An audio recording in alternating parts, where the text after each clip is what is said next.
Hello दोस्तों, जय हिंद। कल आप लोग को हड्डी के बारे में बताए थे, कंकाल के बारे में बताए थे कि बाहरी कंकाल क्या होता है, आंतरिक कंकाल क्या होता है। और उसमें हड्डी में कैल्शियम कार्बोनेट होता है, कार्टिलेज में फास्फेट होता है। ये सब जो है इसका एक वीडियो हम अलग से बना दिए हैं। अगर नहीं होगा तो यूट्यूब पर जा करके आप वहाँ पे देख सकते हैं। ये सेकेंड वीडियो है कि 206 हड्डी कहाँ होती है और उसका नाम क्या होता है। आपको यूं ही नाम याद हो जाएगा, बस वीडियो के अंत तक बने रहिए। सबसे पहले स्केलेटन जो होता है उसमें 206 हड्डी होती है अडल्ट लोगों में। तो इसको दो भागों में बांटा गया है। एक होता है अपेंडिकुलर। अपेंडिकुलर का मतलब होता है उपांगीय। उपांगीय यानी कि 126 हड्डी होती है। अब यह जो है सिर्फ जो है धरने पकड़ने में मदद करती है, ये जो है रक्षा करने के काम नहीं करती है। इसमें हाथ आ जाता है, दोनों हाथ हो जाते हैं, दोनों पैर हो जाते हैं, और ये जो है आपका केल्विकल हो जाता है, स्कैपुला और पेल्विक हो जाता है। ये मिला करके जो है 126 हड्डी होती है। सबसे पहले ये जानेंगे कि लिम्स। लिम्स क्या होता है? लिम्स का मतलब होता है, देखिए ये हाथ जो है अगर ये ऊपर है तो इसको अपर लिम्ब बोलेंगे, अब पैर जो है नीचे है इसलिए इसको जो है लोअर लिम्स बोलेंगे। तो एक हाथ में जो है 30 हड्डी होती है, तो एक हाथ में 30 हड्डी तो दूसरा हाथ में भी 30 हड्डी, तो 30 दूना जो है 60 हो जाएगा, यानी 30 गुना 2 कर देंगे तो हो जाएगा। तो अगर एक हाथ का अगर हम हड्डी का नाम याद कर ले तो सेम इसी तरीक़ा से है, तो 60 हो जाएगा। तो 60 हड्डी वाला हुआ। पैर जो होता है उसको उसमें भी 30 हड्डी होती है, तो एक पैर में 30 हड्डी और दूसरे पैर में भी 30 हड्डी, तो 30 दूना 60 हो गया। तो 60 दूना कितना हो गया? 120। अब केल्विकल जो होता है, देखिए कॉलर का होता है, इसमें 2 होता है, एक ये होता है। ये सबसे कमज़ोर हड्डी होती है, यूँ कबारेंगे तो कबर जाएगा। सबसे मजबूत हड्डी की अगर बात करें तो जबड़ा की होती है, जिसे मैंडिबल कहते हैं। सबसे छोटी हड्डी कान की होती है और सबसे बड़ी हड्डी जांघ की होती है, जिसे फीमर बोला जाता है। तो अब देखेंगे सारा हड्डी जो कहाँ कहाँ क्या होती है, उस सब का नाम बताएंगे। तो देखेंगे यहाँ पे तो आपको ये जो हैंड्स है, हैंड का मतलब हाथ होता है, तो एक हाथ में जो है 30 तो 2 से गुना कर दिए तो 60 हो गया। देखिए सबसे पहले ये जो हमारा हाथ है, यहाँ से लेकर यहाँ तक जो हड्डी है इसको हुमरस बोला जाता है। अब यहाँ के बाद जो है 2 हड्डी निकली रहती है, एक जो है रेडियस हो जाता है, दूसरा जो है अल्ना हो जाता है। तो रेडियस उसको बोला जाता है जो अंगूठे के साथ में ज्वाइंट होता है, वो रेडियस है। अल्ना उसको बोला जाता है जो कानी उंगली के साथ में ज्वाइंट है। 3 हड्डी हो गया। उसके बाद में यहाँ पे देखेंगे तो ये जो है आपको कार्पल्स होता है। कार्पल्स का मतलब कलाई होता है, यहाँ पे 8 हड्डी होती है। अब मेटा का मतलब आगे होता है, तो मेटा कार्पल्स का मतलब जो यहाँ पे है ये मेटा कार्पल्स हो जाती है, जिसको हथेली बोलते हैं। यहाँ पे 5 हड्डी होती है। उसके बाद उंगली में जो है 14 हड्डी होती है। देखिए 14 हड्डी कैसे होते हैं कि एक उंगली में 3 हड्डी, तो आपको लग रहा होगा कि 5 उंगली है तो 3 5 15 होना चाहिए, लेकिन ऐसा नहीं है। आप अंगूठा में देखेंगे तो यहाँ पे सिर्फ 2 ही हड्डी है। अब इसमें जो है 3 चौका कितना हो जाएगा? 12। 3 चौका कितना हो जाएगा? 3 चौका इसमें जो है 12 हो जाएगा, तो 12 हो जाएगा। अब 12 जो है 2 कितना हो जाएगा? 14। तो 14 यहाँ हो गया। तो humerus, radius, ulna, carpals, metacarpal, phalanges. तो हुमरस एगो हो गया, रेडियस एगो, कल्ना एगो, तो 3 हड्डी ऐसी हो गया। अब यहाँ पे 27 हड्डी है। कार्पल जो हो जाता है यहाँ पे 8 हो जाता है, मेटा कार्पल 5 हो जाता है, यहाँ पे 14, टोटल जो है 30 हड्डी हो गया। देखिए यूँ ही याद हो जाएगा, humerus, radius, ulna, carpals, metacarpal, phalanges. Humerus, radius, ulna, carpal, metacarpal, phalanges. ये जो है आपका 30 हड्डी, 3 दूना 60, एक कंप्लीट हो गया।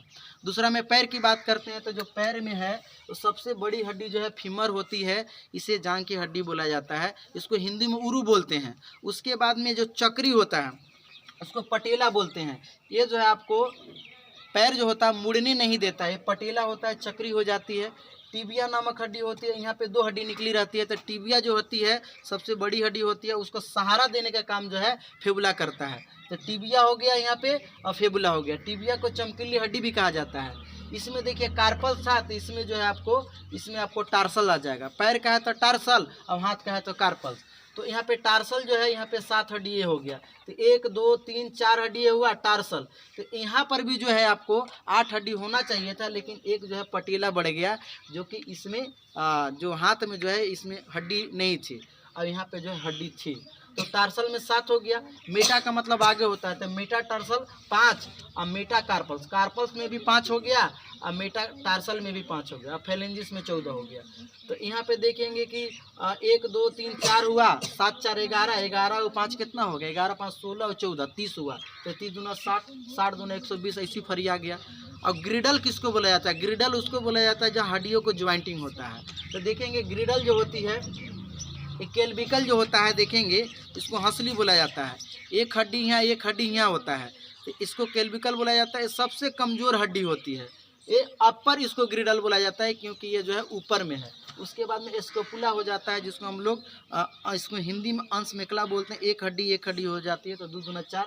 एक पेल्विकल जो है यानी कि आपका कमर के पास पैर से जुड़ा हुआ रहता है, इसको पेल्विकल हड्डी बोला जाता है। ये 2 होती है, तो 6 हड्डी यहाँ और 120 हड्डी। 126 क्लियर हो गया। जब 126 जब आपको याद हो गया तो यूं ही जो है आपको 80 हड्डी यूं ही याद हो जाएगा।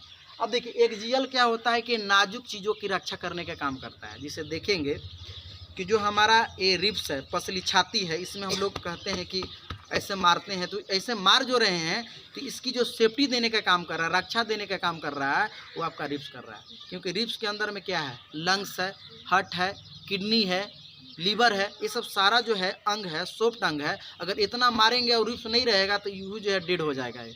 तो रक्षा करने का काम ये कर रहा है। अब देखेंगे कि यहाँ पे जो बैकबोन की हड्डी है 26 होती है, जिसको हम लोग इसको बैकबोन बोलते हैं। टेक्निकल नाम जो इसका वर्टेब्रल कॉलम बोलते हैं। हिंदी में बात करें तो मेरुदंड बोलते हैं। इसके अंदर में रस्सी होता है, रस्सी जैसा रहता है, जिसको हम लोग स्पाइनल कोड बोलते हैं। इसको मेरुरज्जु बोला जाता है। ये 90 सेंटीमीटर लगभग में जो है इसकी लेंथ होती है। कोई लंबा होता है, कोई छोटा होता है, उस हिसाब से एक एवरेज लिया गया है। बच्चे में जो है 33 होती है, लेकिन जैसी जब अडल्ट हो जाते हैं, जब किशोरावस्था में जब चले जाते हैं, तो हड्डी जो है आपको 26 हो जाती है। रिब्स की बात करें पसली की, तो 12 इधर यानी 12 जोड़ी यानी 24 गो। और जो इसको ज्वाइंट करके रखता है उसको स्टर्नम हड्डी बोलते हैं। छाती में बात करेगा तो 25 गो, और कहेगा कि पसली में कितना होता है तो 24 गो। लेकिन इसमें 11 और 12 जो रिब्स होते हैं वो फ्लोटिंग रिब्स होते हैं, ज्वाइंटिंग नहीं होते हैं। सिर्फ जो है आपको जो है बैकबोन से जुड़ा हुआ रहता है। तो 24 और 26 50 से यू हो गया। स्टर्नम एक हो गया आपको जो रिब्स को जोड़ के रखता है। उसके बाद में हेड जो हो जाता है 29 गो। तो 26 और 24 50 और 50 और 30 80 यूँ ही याद हो गया। अब देखेंगे जो सिर होता है, सिर में जो है 29 हड्डी होती है। देखिए फेस जो हो गया आपका, चेहरा में 14 हड्डी हो गया, इसीलिए इसे चौधी का चांद भी बोला जाता है। फेस में 14 गो हो गया। इसमें जो अस्कल होता है, इसमें करेनिया नाम का हड्डी 8 गो होता है। तो 14 8 कितना हो गया 22 गो। और कान में जो होता है 3 हड्डी इसमें, 3 हड्डी इसमें, 6 गो होता है, जिसको नाम है मेलियस मिकस स्टेप। शॉर्ट में इसको मिस भी बोलते हैं। सबसे हड्डी जो होती है कान की हड्डी होती है, जिसका नाम है स्टेप। तो 22 और 6 कितना हो गया 28। और एक होती है हायोड बोन, इसे टंग बोन भी बोला जाता है। जब फांसी लगता है तो ये हड्डी जो है मतलब टूट जाती है, तो लोग को मृत्यु हो जाती है। तो 28 से 29 ही हो गया। अब देखेंगे सबसे कमज़ोर हड्डी जो है केल्विकल होता है, इसको हंसल भी बोलते हैं। और मजबूत सबसे कहा जाएगा तो जबड़ा की हड्डी होती है, इसे मैंडिबल बोला जाता है। और सबसे छोटी हड्डी स्टेप होती है, कान की हड्डी होती है। और सबसे बड़ी हड्डी फीमर होती है, ये जांग में पाई जाती है, जिसे हिंदी में उरु भी बोला जाता है। और कोठोर होती है, इसे इनेमल भी बोला जाता है। ईयर्स में जो 3 हड्डी होती है इसको मिस बोलते हैं, मेलियस मिकस स्टेप। तो गाइज आप लोग को पूरा आई होप, मुझे विश्वास है कि आप लोग को समझ में आया होगा। तो आप लोग प्यार खुशी दीजिए। इससे पहले मैं कहना चाहता हूँ कि महफिल भी रोएगी, हर दिल भी रोएगा। महफिल भी रोएगी, हर दिल भी रोएगा। डूबेगी कश्ती मेरी तो साहिल भी रोएगा। इतना प्यार बांटूंगा इस दुनिया में, आए मेरे दोस्त, मेरे मरने के बाद मेरा आशिक तो क्या, मेरा कातिल भी रोएगा, मेरा कातिल भी रोएगा। Thank you so much. That's all right.